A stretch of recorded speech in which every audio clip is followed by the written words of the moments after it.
Carl and Brendan here from Games, Brains and Headbanging Life, gbhbl.com for sure. And welcome to the end of the year, the end of 2025. An incredible year all over the three categories I guess we cover, the three main categories from a game perspective, as many as I've tried to play, from a film perspective, which I am now spending the end of the year trying to catch up with, and from a music perspective too. But that's not what this is about. We've got our lists. We've got them in video forms, the usual stuff we do. We've got them in written form. All that content is out and about, or if it's not out and about yet, it will be out and about in the next few days, time that you're seeing this video. This is not what we want to do in this video. We just wanted to kind of recap, really, more than anything else. Kind of recap the what's it called it? Are you all right? Yeah. Yeah, just because sort of, like, did you turn your light off, or did the light go No, no, off? no. Do you know what? I've got this thing with the laptop which I've had forever, which is that it adjusts the light itself Yeah, based on what it thinks is happening around it. So I think like if I move to a certain position, it goes, oh, like he's gone into the dark a bit, I'll light it up and it's but weird no, because it kind of works. It kind of works because you're clearer now, yeah. even if there's no, oh, the background isn't, if that makes Yeah, it sense. looks like It's I'm like in you're a sitting in a fucking it's void or quite it's something. quite metal, isn't it? Yeah, it's gonna say I'm it's quite just dark and evil I and like twisted, black you know? metal and I'm just currently sitting in the woods. Yeah, what you need is like eventually I guess some sort of like string light or something just to light up the background behind you rather than it being in front Nah, of you fuck or it. near you. Fair enough. But yeah, yeah, actually, what? I'm gonna not even edit. I'm gonna leave that back in because it Yeah, kind it's of fine. works as well. But yeah, what I was trying to say before I was looking at a cut there was recap. We just wanted to recap the year that we've had from a GBHBL perspective, but obviously that ties into personal lives as well because the two go hand in hand. Whatever's going on in our personal life directly affects what we're able or capable of doing on the website across all aspects from writing reviews to going to shows to anything and everything. When I look back at the year, I'm still staggered and stunned by the fact that we managed to put out half as much content and still get to the festivals and things like that we normally do, considering Yeah. how busy it's felt all year round. I can't speak specifically for you, aside from knowing a certain level of what your busy life entails because of Yeah. what you're able to do and not able to do.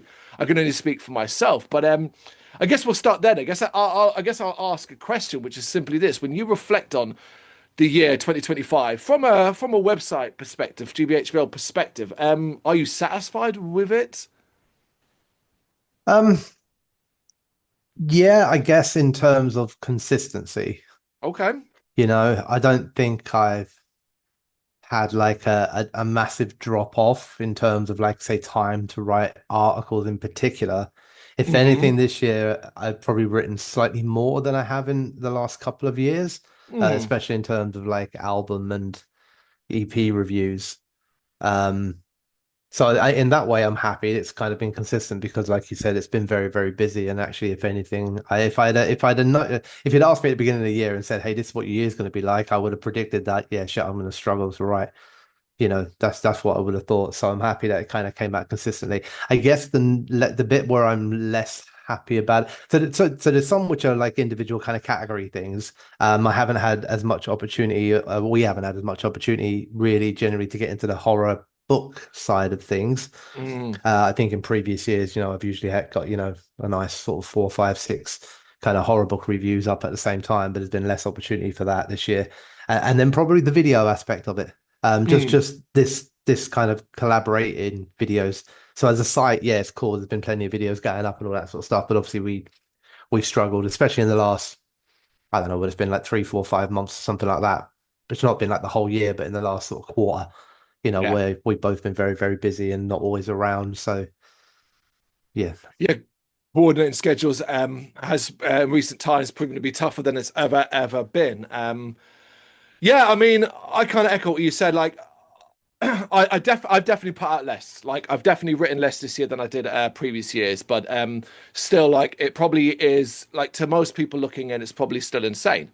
It's like or a certain level of wow, you're still able to do that, but that is because I've got no life elsewhere, anywhere else. It seems most of the time, if I'm not fucking in front of a computer screen, I'm doing something else related to it. My days off are pretty often heavily dominated by me sitting in front of this computer these days. And don't get me wrong, that's not a complaint.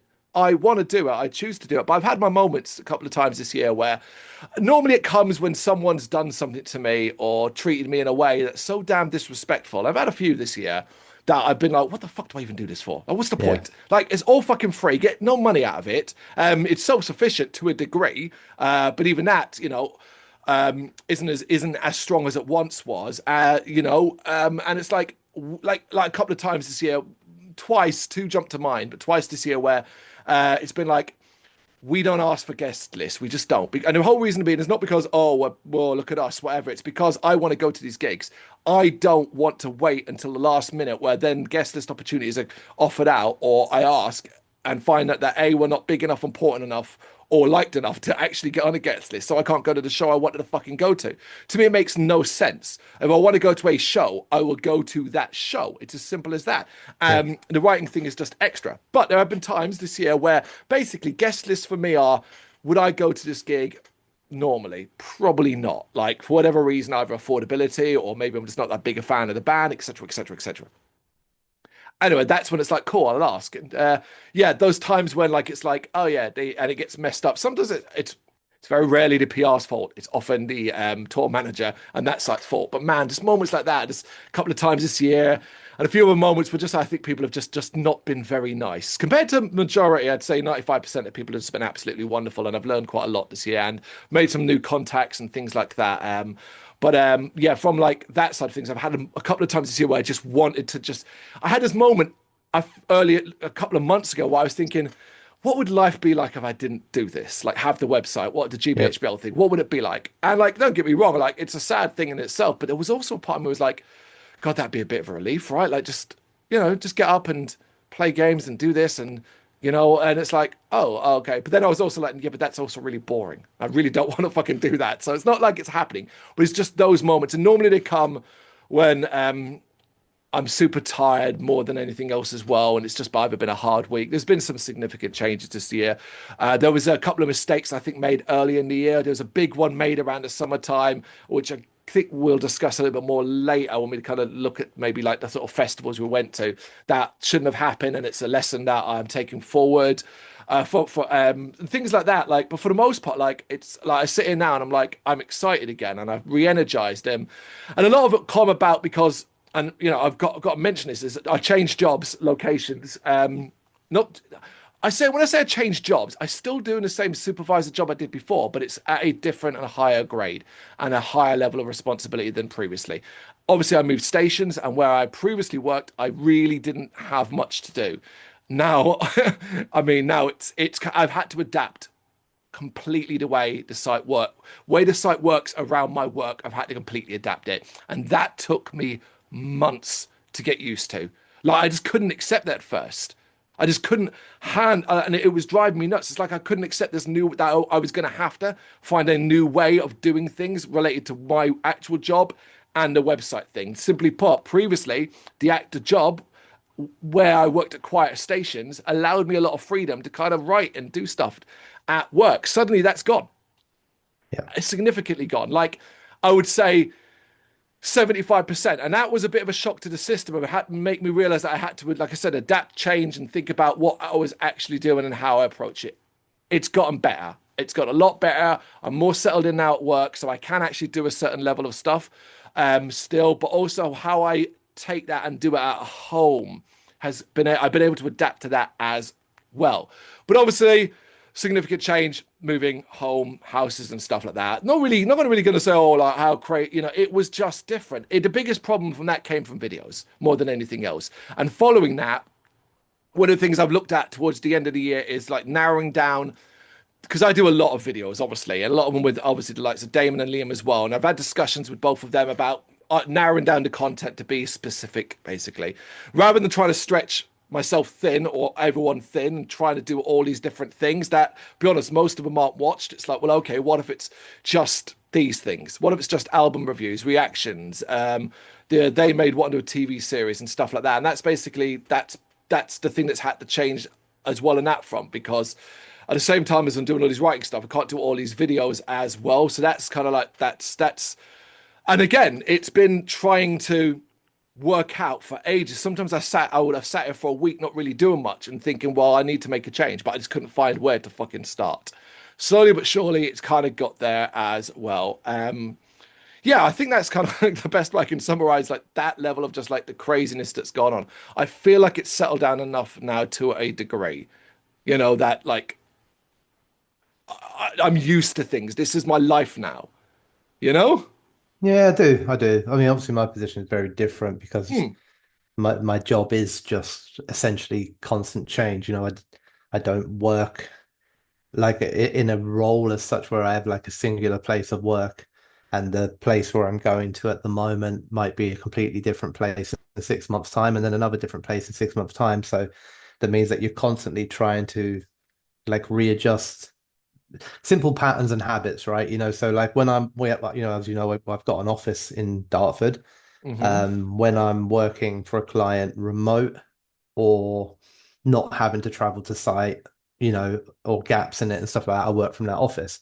And when I work from that office, I've always been like an early start. Like we don't really, the job that I do, I don't have start times and finish times and stuff like that. I just have whatever my job entails. But generally you sort of start work at like, I don't know, say 8, half 8 or something like that. But for me, like that's not really like I'm always up early. So what I tend to do is I go to the gym at like 4:35 in the morning for an hour, and then I go straight into the office. So I'll be in there from say, don't know, say 6 o'clock, something like that. And then no one else will come into the office, people that I work with, until probably 8:30. Mm. So that period of time in the morning, there'll be a portion of that which might be me getting ahead of some stuff for work. But then an hour and a half of that every morning when I'm in the office is when I will write stuff for GBHBL. Mm. And that might be like listen to an album, start writing a review, or it might be that I'll draft 3 or 4 reviews that I'm planning to do over the next couple of weeks. Then the next morning when I come in, I'll tackle one. The next morning, tackle one. And then all of a sudden, if I then have to go away and be on site for a couple of weeks, obviously I lose that. I'm now spending significant time driving. Yeah. I think like in November, for example, we're averaging sort of 500 to 600 miles per week, Mm. which I've said to people, and people will be like, "Oh, I do that all the time." It's like, yeah, but your job is driving, dude. You're like a Oh, well, yeah, taxi that's not driver or a fair. lorry Yeah. driver. Like That's that's not not my fucking job. That's me traveling to my to job your and back job. from my job. Fucking You hell, know, yeah. and Oh, then I'm a you're truck you're in driver driving all over hotels. Europe. Sometimes with shitty signal, or sometimes with a team of people who all want to go out and discuss things over dinner, and you can't be oh, I'm not going to do it because I'm going to write a Write a review. Or review. you have a huge workshop with a client the next day who want you to demonstrate something you don't particularly know very well. So do you write a review, or do you spend an hour logged in prepping your kind of work for the next day? Then I'll come back and I'll be like, sweet, I've got 3 days in the office. So during that period of time, I'm like, right, to see if I can quickly bang out a couple of reviews in that period of time. And it's so difficult to find a pattern that you can Mm. sort of settle into, and a rhythm that I'm into, that I can just go, oh, I can churn out whatever 2 or 3 a week every single week doing it this way. And then the risk for me as well comes from like, and it's often pressure you kind of apply to yourself rather than pressure being Mm. applied, is because so it's twofold. Firstly, is that I'm very nervous of taking things and saying I'm gonna review that, and then I suddenly have to go to site and I Yeah. can't. And then what I've done is I took something out of the general email, popped it into my folder, then not done it, and because of that, a band's lost out on, say, you potentially picking it up. Yeah, yeah. So I'm very conscious of that, and then obviously that leads into the final part of that, really, which is also with my work, which is that as you know anyway, I can't say to you even today that I don't have to go away Monday. Mm. So because of that, and obviously, and we're trying to look out on reviews, aren't we? We're trying to say like, oh, what's coming out in the next whatever 2, 3, 4 weeks, and sort of trying to build up a schedule of reviews. When I don't even know if I'm going to be here next week, Mm. it's difficult to then commit to like, well, I'm going to write those reviews that I need to like for 2 weeks' time, but I need to get them written up next week. But I don't even know if I'm going to be around next week. So that's been, the challenge on that. But it's a constant challenge, and it will Yeah. always be a constant challenge. And you know, it is what it is. Like I guess in a weird way, like I have to kind of get used to the habit of not having a habit, you know. But Yeah, I it's a think we unique we position apply a you're lot in. of pressure to ourselves in this stuff, I think, as well. Like, so I don't think like any of this is necessarily real pressure, as in like Mm, if I don't write that one review for that PR guy or whatever that, I've who written, cares, say, right? oh, yeah, I don't know, say band comes along to you and you read the email and it says, hey guys, thanks very much for the last three albums of mine that you reviewed. Here's the fourth. Can you do it? If we don't, it's not the end of the world, right? Mm, Like to anybody. Of course we of want to, course. but if we can't, like it's not the end of the world. But that's not the same as the pressure that you put on yourself to like, oh, he's right, and I did, and I really want to do it. So now I've got to find a way to do it. And then if you can't, like it's soul destroying, like it's heartbreaking. You feel guilt and you feel remorse, and you feel like I've let the metal industry down by not reviewing this one man's death metal project from Cyprus or something like that. Like, you know what I mean? Yeah. Because we have beforehand. And I think that applies itself to other areas of GBHBL as well, in that, firstly, because I enjoy them, especially the videos that are more reaction style musically. Hmm. But then because of like knowing that you're not doing them or not got the time to do them or not even trying to push the agenda of, hey, let's do them, there's an element of like guilt. Again, applying it to myself, like it's not like you putting pressure on me to do them. It's me feeling guilty because I know ideally we would do them, but even if you had time, I probably can't. Mm, So then, you kind of apply that pressure to yourself there, as in like, oh, I'm not really doing as much as I would have done in previous years, or I wish I was doing more, and then feeling guilty about it. And it's also the same like with the press list that you were talking about, like we obviously we target a lot of that stuff really, you'll obviously be monitoring the emails more than the rest of us, and you'll potentially pop something on a WhatsApp message or whatever and mm, say like any takers or whatever for these. And often I just have to ignore the messages because it's a thing that's happening in 2 weeks' time or 3 weeks' yeah. time, sometimes or sometimes further out than that, sometimes really, really fucking close. And that's like a pain in the ass when they do that. Like, hey, does anyone Yeah, want to be in the yeah, press list for something tomorrow night? And it's like, really? yeah. But it's not the fact that I can't do them, excuse me, that like you kind of pressure yourselves on. It's more the fact that I just don't know. And I Yeah. and that's it's frustrating. And then like like you might be at a gig, or Dan might be busy, or everyone's busy, and I'm looking at it and thinking, oh, I'd like to do it, or I I'd definitely be up for doing it. Not always like sometimes Yeah. intrigued enough that I would, but then just not being able to commit in either direction. Like, so having to be like this most non-committal person in the world because my job is such that I may have to jump in a car. I mean, like, genuinely, it's not going to happen because I won't go, but genuinely, I could get a message now and need to be in a car tomorrow morning at 4 in the morning to drive 200 odd miles, to Derby or whatever. Mm, And as long as it's like that, and as long as it's that unsettled, it makes it complicated to commit. But I guess the thing that you kind of touched on a bit, and it's something that I think like we again this year, previous years I think we've been better at it, but this year like mm, not so much, probably because of all the reasons that we put out, which is I guess strategizing a little bit, and like like we've in the past, there'll be a more ongoing sort of chats and stuff about, oh, how we should try this or we should try that or we should try different things. And I think just because we're so busy this year, there's an element of like being proud, I think, of ourselves and the fact that we've managed to keep a level of consistency. Just hmm.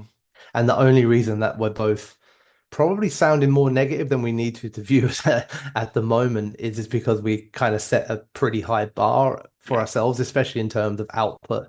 And we probably haven't achieved what we would have liked to achieve overall. Hmm. And I guess because of that, we're beating ourselves up a little bit about it, Whereas actually maybe we should be like sort of celebrating it a little bit more, little party poppers going off and going like, do you know what? Considering all the fucking shit that's gone down this year, wow, well done, guys. That is why I wanted to start off on this negative foot because it is about twisting and spinning that round into the positive side of things. Because also kind of like if you talk about the pressure, one area that I've consistently put pressure on myself over the years is interviews. That's no secret. Good God, I've had, but when I got forced out of that section where basically for about a month ish, if not longer than that. I basically didn't really do any because of the moving situation, having no internet at the house for a good 2 weeks or so. Um, I did one last where I had no internet at the flat with Conjurer and ended up having the little dongle I used failed halfway through. I ended up having the hotspot to my phone, and that was like, right, okay, I'm not even going to chance any more interviews because Yeah. these artists, yeah. So like that area, I felt like this year I've lacked a little bit in. But I also then looked when I looked through the folder of where I keep all my like, okay, here's what I did this year. It was still an insane number, like of lengthy. It's that's the thing. Like, I was thinking about this the other day. When did it become? I have a standard set of questions that I kind of just basically reuse to a degree and then adapt here and there depending on who I'm talking to and the ideas in a conversation. But these things are guaranteed now to be 30 minutes at a minimum. And it was like every interview is that at a minimum. The only time they're not is when I've been specifically told to do this much time and then it Mm. must be wrapped up at that time. Otherwise, like a lot of these interviews as well are like, some of them are 40 minutes, 45. 45 is basically the standard these days. So if like you get into 2 or 3 of them a week, it's like, okay, that as well, plus the prep time, the editing after all of that. So it's all still been fucking good. But you're right, we do set a high standard for ourselves.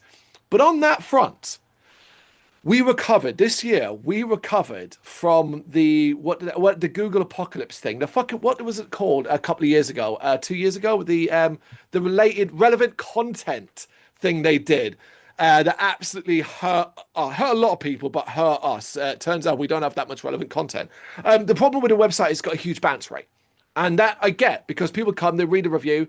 We're not like a shop. You don't Yeah. browse. You don't stay there. You read the review sometimes through for a social media link or via Google, and that's where it ends. Shit like this, we're not algorithm friendly. Like we've made some changes to try and be a little bit. I changed and adapted how the interview titles are. I started getting a little bit more elaborate and stuff like that. I've changed some titles of certain YouTube videos to try and make it a little bit more algorithm friendly. But the reality is we are not algorithm friendly. I mean, the website title alone. I also went through that again this year. Should we change the website title? Should we try and rebrand and go through the absolute hellscape that would be? And every time I think of that, I think, well, no, because it's known as it is, and I'm proud of that and stuff like that. But I've gone through that shit as well, all these things. But we have recovered, and our statistics, our daily visitors, views, all of that has recovered to being a consistent number in line to what we were doing a few years ago. Now you might sit and go, well, that's not growth.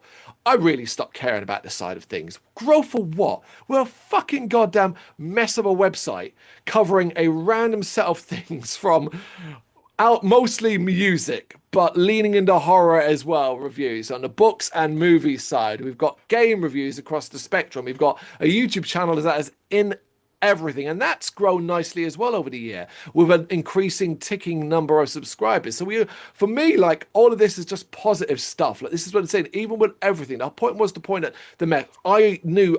Nobody can relate to. I don't think anybody, including myself, can understand fully what you do because none of us do it or are in your position. We hear you say it, and it still makes me go, well, "How the fuck can you live like that? How can you just exist like that? That would drive me nuts." But you've been doing it for years, as you say. It's not going to change.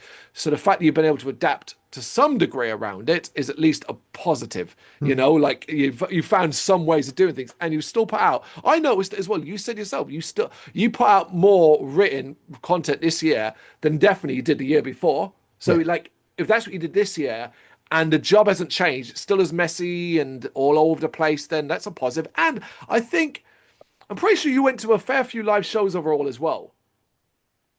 Yeah, yeah. I mean, yeah, I don't think I did less than I had in previous years. It will never Mhm. be as many as I'd like to do, but that's not Of always course. because of work, because I mean it can be partially, but that's more your midweek shows, right? Do you know what I mean? That's where it's a bit more difficult because if I'm going to be away, it's going to be midweek.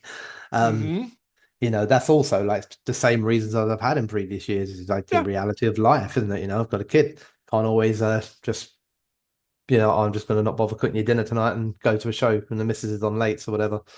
It's just the way it is. And on that as well, I want to throw this into the mix. And sometimes you just sometimes can't be bothered. Like it's happened to be a couple of times this year where I have planned to go to a show, not even someone's guest list, maybe bought tickets, and I then slept so poorly the night before, or like I something was like I was something else was going on that I was just like I can't do this. Like if I go there, I'm going to be tired, cracked. Do you know what I mean? Like sometimes it's just life in general that kind of stops you Yeah. doing these things. I think when you are like in the role that I do, in the job that I do, because it can consist of a ton of driving, depending on where I'm going. At the moment I'm in and around the Derby area, but at a place that's multiple sites and they're all like 10 kilometers away from each other. Or some longer than that. There's one in Liverpool, one in Nottingham, 10 in and around Derby, and a place called Ripley. So like, when you're working there, you're also driving a lot between premises, like to the point where I could be at one place where I've got a meeting from 9 till 11. My next meeting with another collection of people where I've got to do something is 20 minutes down the road. And then so you quickly jump in the car, drive to another place, get set up, do something there. And then you've got to quickly drive to Liverpool, which is an hour away, and do something there. And you're kind of doing that all the time. And when you're driving that much, so the journey up there is like 180 miles, something like that. Mm, Which, if we live in the same area, you know what our roads are like. I've got to get myself through the famous Dartford crossing first. I've yeah. got 40, 50 miles on the M25 to do, and then 120, 130 plus miles on the M1. And what could, if you put it up at like 2 in the morning and you say, how long would it take me to do it? It'll be like 3 hours. Mm. But I'm yet to do it in less than four and a half.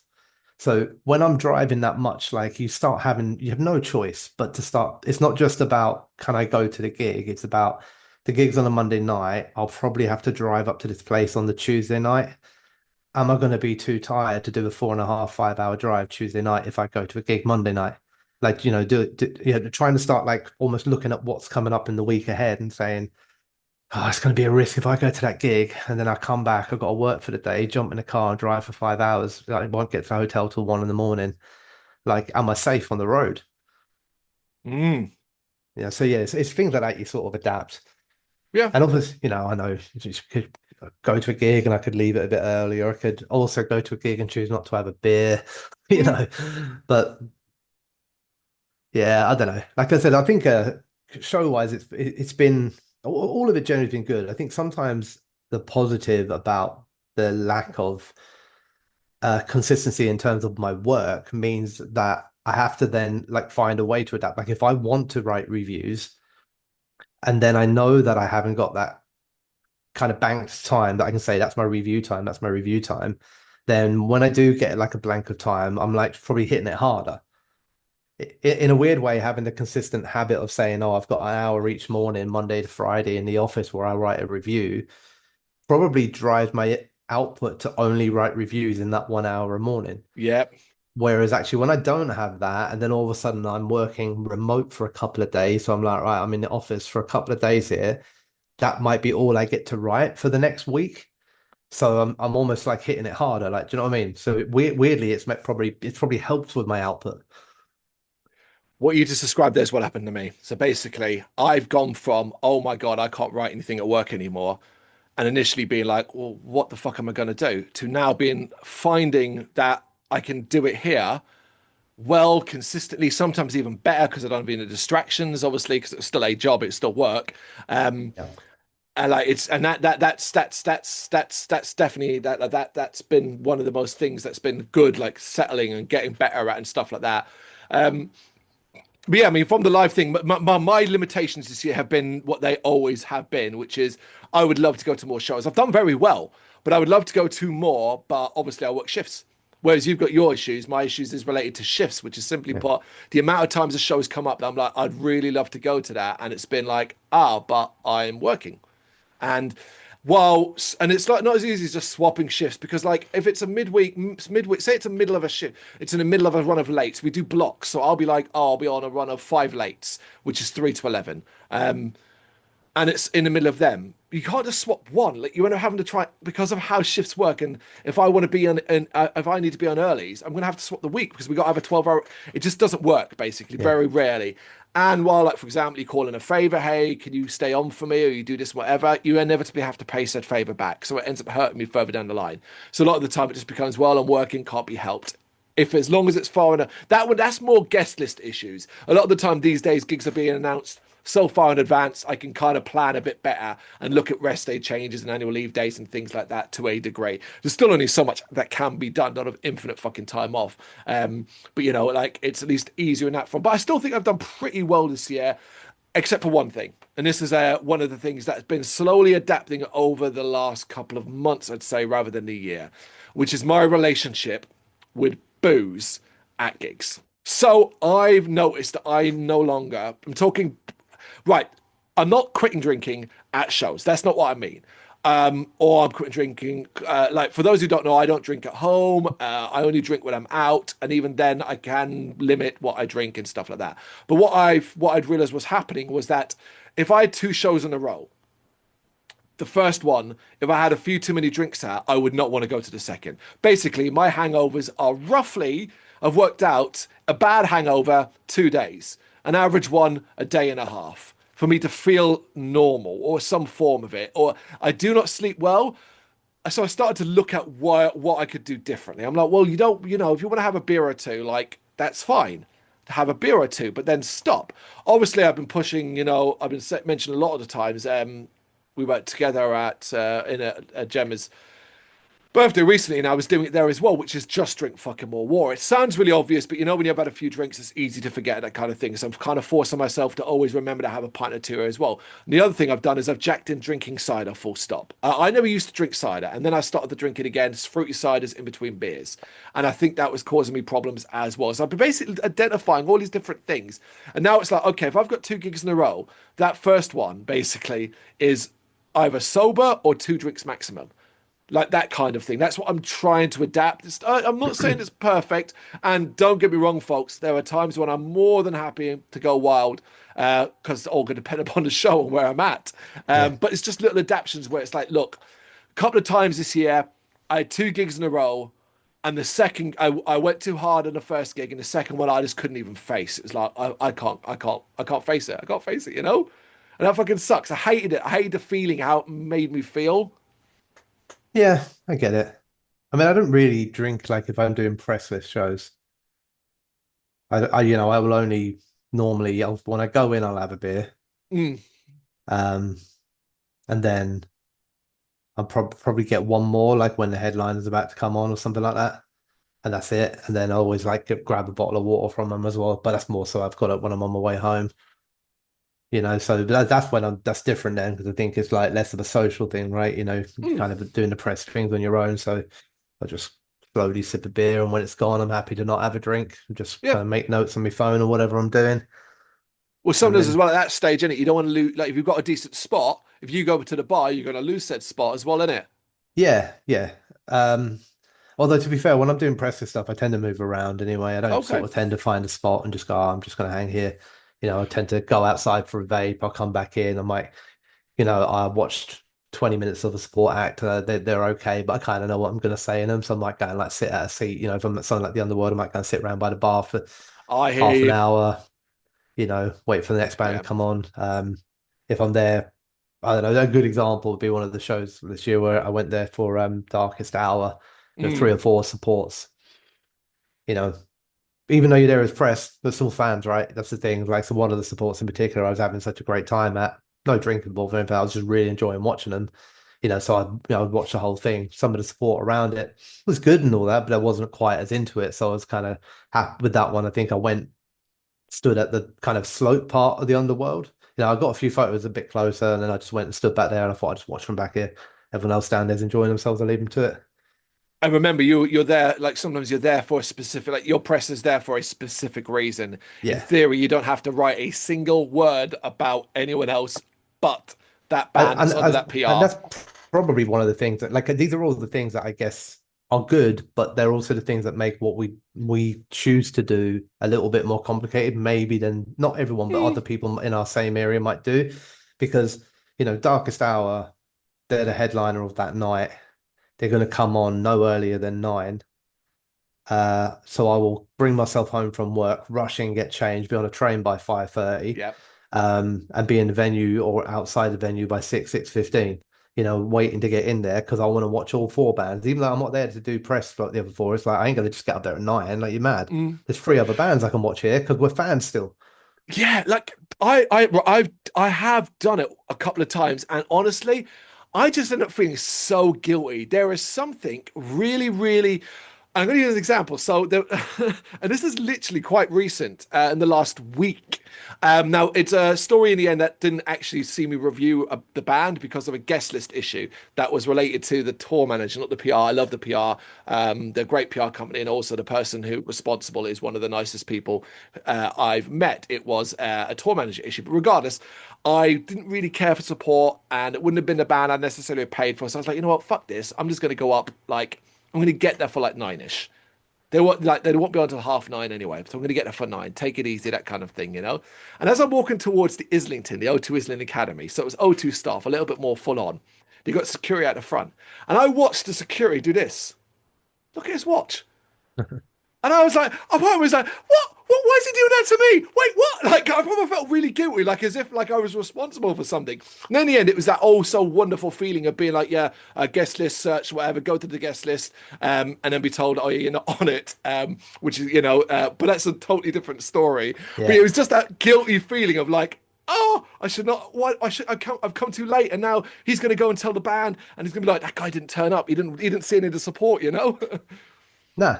I mean, it works both ways as well, doesn't it, though? Like, there's been times where we've been pressed for one of the support acts, but I'm not gonna. But result, I'm gonna get to see the headliner as well. I'm not gonna watch the support act, and like, because that'd be the worst, right? If they were Have like, I right, done that's your that? press, your press is over now, you got to leave. Yeah, I'm just trying to think. Is there a band I did that, and if I've left before the headline? I don't think there I mean, is. it obviously would depend on the headliner, but I think because we're planning to write the review up, it would be very, very hard to write a review saying like we went there to see this tour and then we just watch this one band and that's the end of our review, you know? Yeah, particularly if they're say they're the first band of a bill of four. Yeah, Like half an that hour is slot or something like that. We're like, they're really good. Three other bands played later, but we're not going to write about those ones. amazing. But yeah, like, I do reflect quite positively on the lot of the live this year, in particular from a festival perspective. I think this year, like we've got our ones that we don't even consider from a press perspective, and we kind of cover. Even if we do write reviews, it tends to be in a different way. Slam Dunk's a good example. We do not write a review for Slam Dunk. We do a thing called the good, the bad, and the ugly for Slam Dunk specifically. That gets that. Bloodstock gets that as well, but in a video form. But Yeah. Slam Dunk gets a brief written up one called the good, the bad, and the ugly. That's really just for consistency these days. We do nothing press wise for Slam Dunk. I wouldn't even know who to contact in that regard. But also, like, that's not what I want Slam Dunk to be ever. So, like, ever. Like I don't want to interview. I don't want to go there. Like aside from clout, there'd be no reason to ask for it, and I don't Yeah. need the fucking clout. I really don't care for it. That Damnation's another one. I had sent some feelers out because I was intrigued about like, well, what if it would be? What if it was like adapt the ball and what could be done there and all that. But be honest, I love Damnation so much as a punter. I think that's just going to be that forever. Who else have we got? Incineration Fest. Incineration Fest is another one that I think we just love. We had great time this year, Yeah. as always, and I think it's just always going to be that for us, what we want to do together. And that's when I reflect on our sort of festival season as a whole. I've left one out for a reason because I think I've got a lot of regrets over that one overall. But like I think that those festivals throw there's a couple other we did, but we were actually pressed for to a degree, not to a degree we were, but it was in different ways. But these are the ones that we kind of went to. I like Damnation. What I did was a video review for Damnation. That was as much as I did because I, it's not that if I don't get in for free, I won't write anything. It's not that. It's not what I'm saying. But like, I commit to so fucking much. Why can't and I want to talk in a video about Damnation because I want to give Yeah. them some support and stuff like that to a degree, But I also want to talk about my experience from my video that I'm doing for our channel. Do you know what I mean? Like that's what the video is for as much as anything else. Not like, oh look, Damnation, here, have a video on us. It's more like it's on my channel. And the idea that when people come to the channel, they'll be like, oh cool, there's a Damnation. Let's watch that and I hopefully get mean, some views. for us, for the most part, press doesn't really give us anything specific outside of interviews Yeah. because everything else that we do, like if whatever the festival is, like Bloodstock's probably the biggest one. Mm. Um, we do a review, good, the bad, and the ugly, build up videos when there's time. Um, and obviously when we're there, interviews then on top of that. But we would do all of those same things aside from probably all of the interviews, whether we're there or not, we'd still review it. We still do good, the bad, and the ugly. We still promote it in advance. We still Yeah. talk about it and do videos. Same with Mangata, same with every festival we go to because we're punters. Mm. The getting a press pass for it only really brings interviews into the mix because everything else that we would do for that festival, we are already would be doing whether we had the press pass or not. So yeah, like I said it's not like a negative positive. I guess it's I don't know. I suppose if you're a photographer or something like that, yeah, great. It's an access point and you can get all those great pictures and you get right up front and get into the little photographer pit and all that sort of stuff. But even when we have a press pass for a thing, that's not what we're looking to do. We're Mm. very much trying to be in with the fans and because we are fans, Yeah. and just trying to experience it all. Because I think, at least in my opinion, I think the main output that we look for from a festival, the thing that is more in line with what we do on our website, is generally the review. Yeah. That's We what we are a are. review Like, site. We are a review site. we don't need a press pass for that. Uh, No, except for one thing. I do agree with you on that, but I don't want that to be misconstrued as from if anyone from that is watching says, well, all right, well, mate, well, we're not rich people. Like some, what I mean, like sometimes for like because there were two festivals I think we got press for this year. One you and I went together, and one I did on my own. One of them not one of them is a lot pricier. And had I not got it, I may not have been able to do it because we were yeah, thinking about the weekend and drinks and stuff like that. So, we'll say the one we did together was Mangata. It's yeah, affordable and stuff like that. So it was more of a courtesy thing more than anything else, but it was appreciated. And I do think knowing that, I definitely put more effort in trying to make sure video content with the cameras, the GoPros and pictures like that, like I think I've definitely put a little bit more effort into that because there's an argument to sort of say, well, if you because of that, now we kind of have to give something back. Whereas if yeah. we That's didn't, yeah. I agree with that. I do. I'm not disagreeing with what you're saying. I guess like I'm not trying to say that don't ever give us a press pass. We'll be coming mm, anyway because we won't. That's the mm, reality of it is that we won't. We can't go to every single festival, and if people want us to come to their festival, and it's not in our plans, then sometimes that offer of a press pass can be the thing that can make us go, oh yeah, do you know what? Actually, can we fit that in? So it's yeah, not oh, don't worry, we're going to be at every single gig, every single festival because we just go to all of them. Like we don't. no. That's the reality of it. I had a couple, not even specific festivals, but gig invites, sorry, but like gig invites, throughout 2025 where it'd been in with like, oh, can you pop along? And that's it. Doesn't say Yeah, that we'll get you in a guest list or anything like that. I'm like, well, no, like I yeah, can't really afford it. Like I've got a lot going on. I need this money for this. And it's and I don't want to. You can say, oh, that was implied or whatever, but I'm not going to write back and be like, yeah, I'm on the guest list in case they didn't, and then they're like, oh, what a prick. Because I've seen like I know like the whole guest list thing is a little bit of a grey area for a lot of people and stuff like that. yeah. And I must It's a stress, weird thing, yeah, and I find it weird. I'm not gonna lie. I don't think I've ever mm, really fully synced with it, but I also, I'm very aware that I'm cheeky to complain about it because I've taken advantage of it at times. I went to see. I was from a really good show earlier, much earlier in the year, which was Tribulation, who I'm a hmm huge fan of. And if any other time, I probably would have gone, but I didn't get a ticket to it because I didn't think I could fit it in around my schedule. And then when a press offer came along and I could, I was like, great, I'll do it. So I went along to it. I wouldn't have yeah, been there if it wasn't for that. So that's me taking advantage of it. But I'm also like one of the people who will be at a show like Incineration Fest, for example, maybe watching one of the early bands on. It's something like the Black Heart, something like that. And there might be 15 or 20 or 30 fans watching, and there's one photographer per every five people. And I think like, bloody hell, that's taking the piss a little bit. we have seen some You know what stupid I mean? shit like that, Like, haven't we? Yeah. so yeah, I look at that sometimes and I think like, yeah, okay, there's as many cameramen or camera women here filming the show and taking pictures as there are fans watching the band. And like, I don't know, like how many photographer websites or magazines that they're taking pictures for or whatever are going to put out the review of this band. Like whether two do it or 22 do it, like what difference is that going to make in the grand scheme of things for the promotion of this festival and this band? But like I said, that's just me. Like, at the same Mm. time, I'm well aware that, I'm standing there watching Tribulation purely like, well, everyone else who's in there, not everyone, but a lot of other people that are in there watching them with me paid for their tickets, and I didn't. So like the big one, like when I thought or reflect on the guest list sort of thing, the big one for me in 2025 was Desert Fest, probably one of the biggest ones that I got access to. First time I've ever asked as well, and it was it was cool.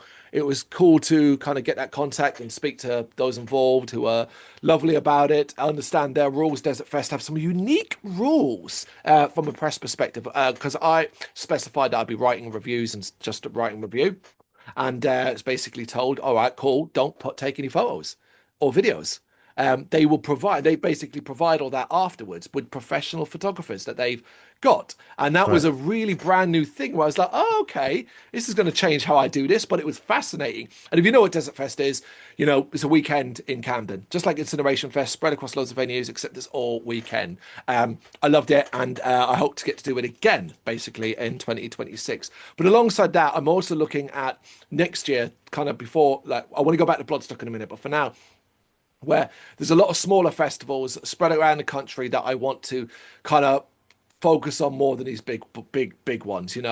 Last year, one of the disappointments, if you want, although to me now looking at it seems obvious, last year I threw our hat into the ring for Download.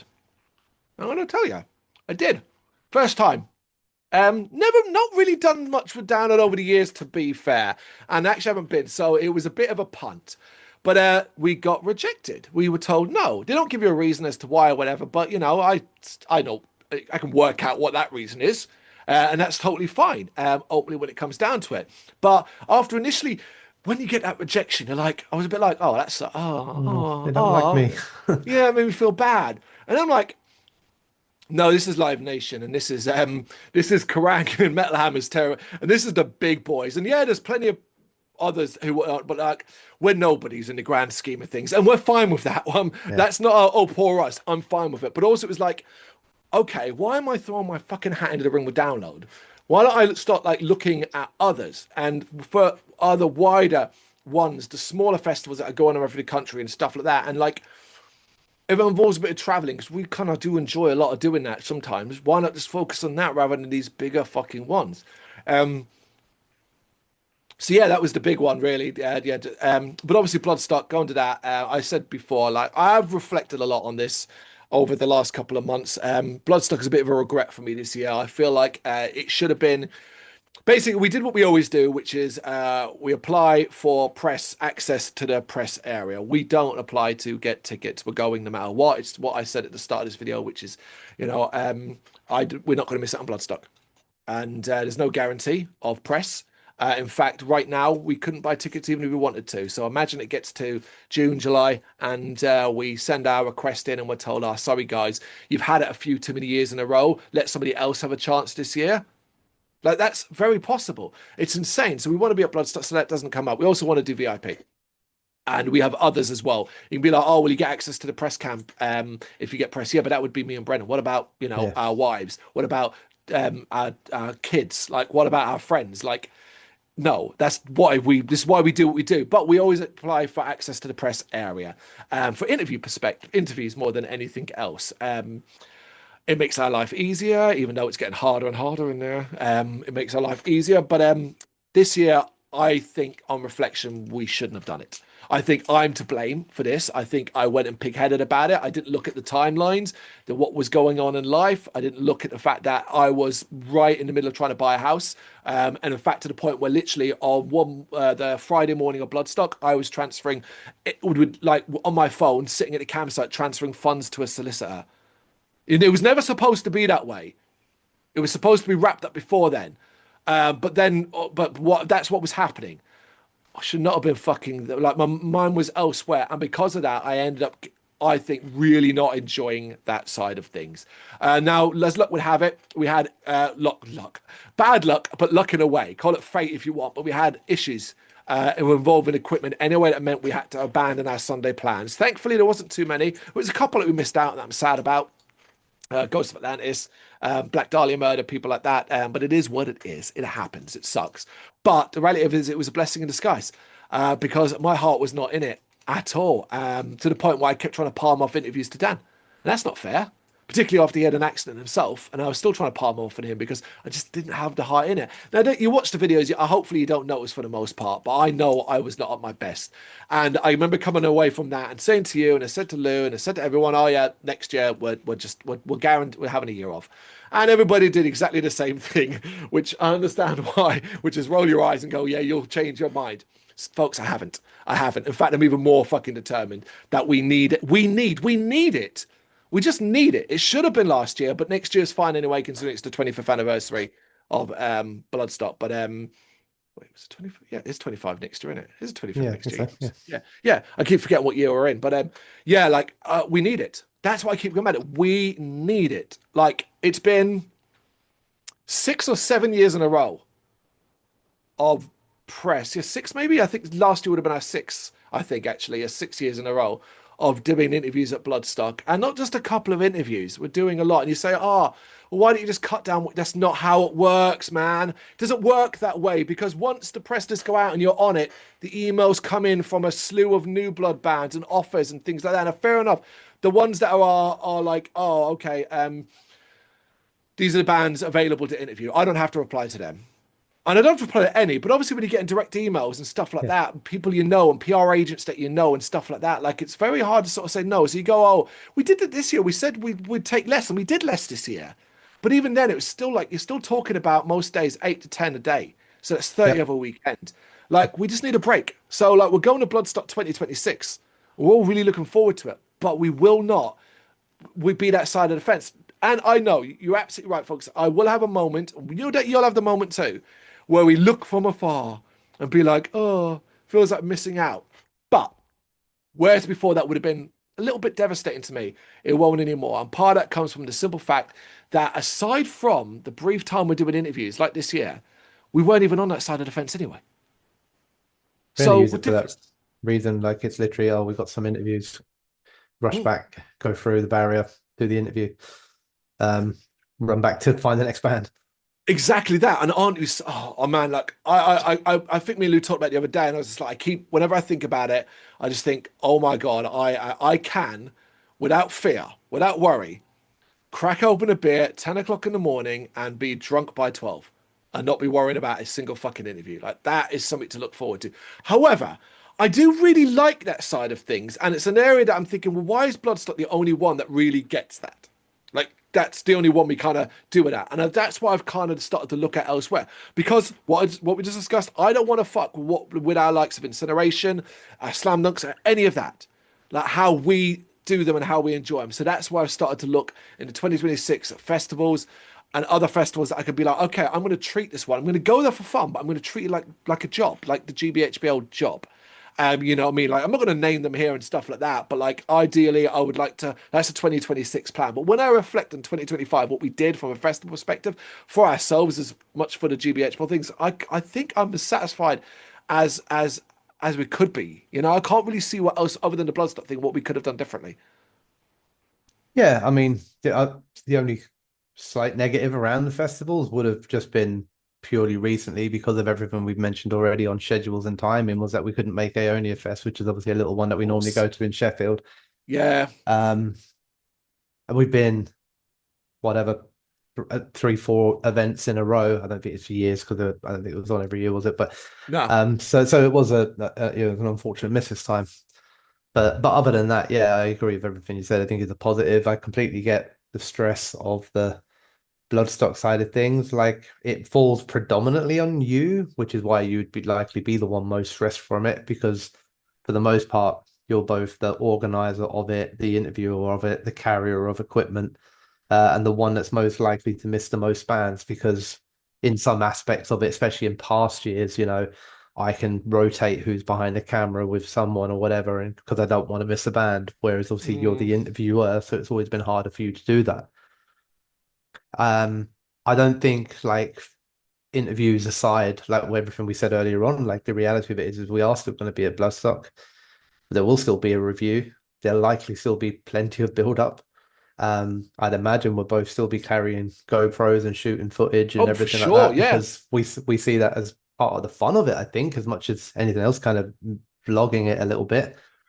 So That's it's not something like I've we're been washing our hands of press duties like as such. We're just adjusting the way we do press a little bit to kind of give ourselves back a bit of what we go there for. freedom, a bit of fucking Yeah. freedom. We're exactly that. You just nailed it. Exactly what we go there for. Give ourselves a little bit of it back, you know? And you're right, like it is But these fun walking around with a GoPro. it is, One yeah. of the things I've tried to do a couple of vlogs this year and be a little bit better at 'em. I've still got a lot of work to do in those departments, but I've tried this year a few different ones. Yeah, there's definitely, but yeah, like I'm not confident or competent in front of a camera ever, but I sort of try and do a little bit more this year, and like having a group with us is sometimes good as well. Like for example, I'll give Rose the camera sometimes, and she just brings it off with her for a walk and all those sorts of things. So it's Mm. a bit more of a like unifying sort of thing, isn't it? Rather than like whereas the interviews is a very isolating thing. It's goodbye to everybody. Hope you all go and enjoy the band. We'll hopefully see you in 2 or 3 hours, Hmm. you know? And then the stress, there's so much stress related to it. Like I find it stressful as well. So I know that you must find it more stressful, but from the simple things like where are they? Do we think that's them? It looks like them. Where's the press guy? Where's the PR guy? For Christ's sake, there's no one here. Oh, there's 6 bands we don't know that we haven't got on our schedule standing at the fence trying to make eye contact with us because they want interviews too. Shit, what are we going to do? And trying Yeah. to always balance that feeling of wanting to do everything we possibly can to support as many bands we possibly can, but also kind of wanting to go and watch some bands ourselves. And Yeah. you know, Yeah, we it's were it's we pushed more back this year than we've ever done before. The guy yeah. standing there, oh, can we do an interview with you? And we were very much more this year. Like, look, we just simply can't because our schedules and our timings and what we wanted to do. But the impact, yeah, and so it's great that we were able to do that. But what's not great from it is, and I'm sure we're both the same in this, is that you generally feel bad about it and feel guilty about it, and it Yeah. saps you for the next 15, 20 minutes, 30 minutes that you feel a bit shitty. Yeah, because we sometimes as well we both look at each other and it's almost like we're both trying to read each other's minds momentarily, and sometimes you'll kind of take the lead on that, and you'll be like, oh sure, and then you'll sometimes energize me. Sometimes I look at your face and I'll think, no, we shouldn't do this. Like, do you know what I mean? Like it's a little bit Mm, of that where we just, and it's a brief moment. We don't stand there staring at each other for 5 seconds, like trying to. It's like a brief split second where it's like, what do you think? What do I think? And neither of us have answered, so it's like probably shouldn't. yeah.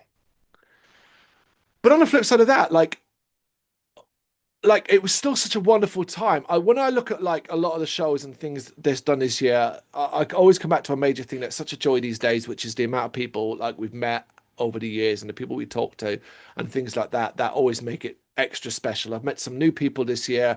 That's been really, really cool. I've reunited with others, in places I don't expect to. Some I can't seem to get away from. I swear to fucking Christ, there's a couple of people this year that have turned up in the most like, wait, how on earth are you here in Manchester too? I know it's damnation, but also like, come on, like, come on, that kind of thing. Yeah, like that's been always so special as well.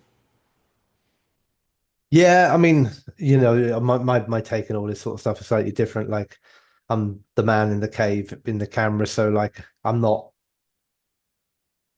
like, I know it's not the way that you like it to be, and I say this, but Nope. I quite like it the way that it like just this isn't me Bullshit, saying it. folks. No, but it isn't me saying it in a negative way because it'll sound like Hmm. a diddums, but I'm completely okay with it, which is like you are the face of GBHBL. And that's fine because you are, you're the one who's going to be in the most videos, you write the most content, you're the interviewer, you're the one who's goes to the most shows. So of course you are the person that knows the most people and the most connected. And like Yeah. that's absolutely fine. But then it does mean obviously for me that when we get to this sort of part of the conversation, like I don't really relate as much, like I haven't No, I reconnected understand. with people or seen people I see all the time at festivals, other than a handful of people that we sort of both see regularly at say Bloodstock or something like that, you know. Yeah, we've talked about this before, and it bothers me. It does bother me. I know why. I mean, interviews alone change that. When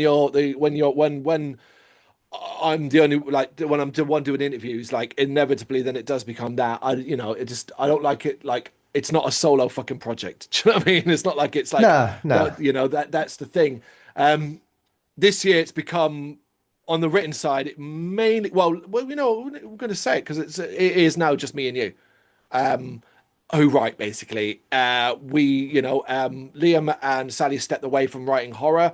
They have young children, one of who needs more attention and needs care a little bit more differently. And Liam decided to kind of focus on YouTube, and he's done some great stuff there, which has been great to see as well. And I've basically been happy enough just to let him go wild on that, really, to some degree, even though some of his clickbaity headline titles piss me right off. I've had to step back and just go, let him be. It's okay. It's bringing the numbers for the site, and it's his stuff. I don't get involved. It's more than fine. But basically, they don't. They were only writing horror movies and the odd game stuff here and there. They don't. They're not writing anymore. So basically, that's it. It's why the horror movie schedule had to adapt. Instead of being one every 2 days, it switched to one every 4 days. That was just to allow me to be able to do it. And don't get me wrong, I can probably do one every 2 days, but I don't want to. Like, give Yeah. myself a break. It's fine. There's about, oh God, something like 2,000 horror movie reviews on the website already. Yeah, like, have at it, that kind of thing. Game reviews are as and when, although I do try to do one every week these days on a Thursday, mainly focusing on the indie. Although we did get some nice surprises this year, as several made developers would sent us games. Like, I'm not just talking about like one people. The biggest surprise one was the developers of Jurassic World Evolution just sending us the game. And I was like, Yeah. oh, that's really cool of you. Thank you for that. Also, now I've got a huge amount of pressure to play this fucking game as soon as possible. Duh! And then at the same time, that's like it's like books sometimes. This happens sometimes. We don't have a book for like a month, and then here Yeah. come three. And it's the same thing about the games. It was like, here's Jurassic World Evolution 3, here's Everdark, and here's Brock the Brawl Bar. Three games within the space of like a month. And I was like, oh, cheers for that, everyone. I mean, great, but like also I have to play it, you know? Yeah, books I'm can be trying to funny think. like that. Trying to think what else. Like show wise, series wise, just as and when again, really, than anything else. I've tried to sort of test myself to see if I could do like a ad hoc weekly review thing for Welcome the Dairy, without pressure myself to be consistent, e.g., I know like it needs to go up on this time on this day, that kind of thing, because sometimes it's simply not been possible. And I've been enjoying that, so I'm going to try and continue that going forward, a sort of individual episode review of a show kind of thing, as much because then it makes sometimes scheduling things with others a little bit easier. But that's about it. I can't really think of like any major other differences this year. No. No, I don't think so either. Like I said, it's contents and consistency in a trying time has been Yeah. pretty impressive, really. And the way that the world is, the way jobs are, the way everything that, there's no guarantee it's going to become like less hard to do or anything like that. So I think this year, yeah, I don't know, like we reflect on it probably as a period of adjustment, as you said, like having to Yeah. look at the schedule of how we put articles up when we do, take away that pressure of I must have one horror review every night and I must do 25 days of Christmas and 31 days of Halloween and actually, find our adjustments really. A year of adjustment. I think that's the best. I think that's the title there. They're like reflecting on GBHBL, a year of adjustment. I forgot to mention at the start, but I'm going to mention it to the end. You might notice that I'm decked out in worn out merch, cap and hoodie. There's a reason. It's because basically tonight, this is the first of 5 videos. All our top lists, basically, our final top lists are about to happen. And I am going to be wearing a different hat and hoodie in each video that is related to merchandise I picked up at show this year. All these bands that are on these that you'll see are in these lists in some way or another. And it's kind of like a guessing game. So yeah, here I doubled Right. up. I've done my worn out hat and my worn out hoodie. But I've got four more hoodies and four more hats to go through in each video, Right. basically. And in terms of us not always communicating well in terms of preparation, in term and video consistency of recording, they are all recorded at the same time. If you're wondering why Carl's dressed different and Brendan's always wearing the same t-shirt, There is that as well. I this is who so, by the like way is Emperor and do not feature in any of my lists. this was so last minute. This was literally about 5 minutes. I was like, "Oh, I'm going to grab all those hoodies that are hanging up in my front room, kind of thing." And I had to look the cats out because I didn't want one of them sleeping on them. So it wasn't like a really thought out, planned thing. It was just me looking at them and going, "I'm going to do this." And I only just remembered here at the fucking end to actually mention it. Not that like because if you watch, like the likelihood people are going to watch this video and not like them, like people will watch the EP ones or the album ones and not even see this video, so I have Mm, no idea what I'm fucking talking about anyway. So what difference does it make? But hey, if yeah. you got this far, that's the point. Okay, there we go. Well, we're going to leave this one, folks, and move on to something else. You got any thoughts on what we talked about here? You know what to do. Let us know in the comments. Thank you very much for watching. If you've enjoyed what you've seen, please consider hitting that like and subscribe button. It does help us out. You can find us at gbhbl.com and across all social media platforms. And if you really want to give us a bit of extra support, please consider buying us a cup of coffee over on our coffee page. Thank you.